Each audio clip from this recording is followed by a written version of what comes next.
Takže ideme sa spolu pozrieť na riešenie parametrického vyjadrenia priamky.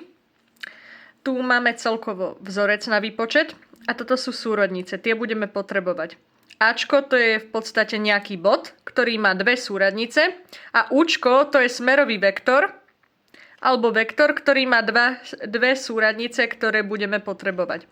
No a vzorec na výpočet je takýto. Parametrické vyjadrenie priamky sa označuje takto. P a takáto šípka, ale môže sa označovať aj inak. Že nemusí tam byť vždy P, ale môže byť aj iné písmenko. Podľa toho, keď bude v zadaní parametrické vyjadrenie priamky, tá priamka označená nejakým iným písmenom, napríklad Q, alebo R, alebo S, tak proste budeme to iba zamieňať. Že dáme túto šípku nad tým a dáme sem to iné písmenko. No toto je vzorec. Je to ľahké, v podstate budeme iba dosadzovať čísla. X sa rovná A1 plus T krát U1, Y sa rovná A2 plus T krát U2. A to sa odvíja z týchto súradníc, že vlastne záčka dáme A1 plus toto. Toto budeme dávať. Ačko a Učko. A potom toto u Y budeme dávať teda A2 plus U2. Nič zložité.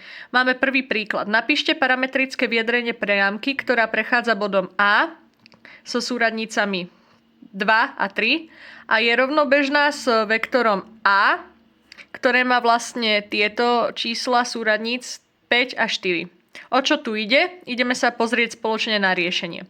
Takže Ačko má 2 a 3. Toto si môžeme predstaviť ako A1, A2.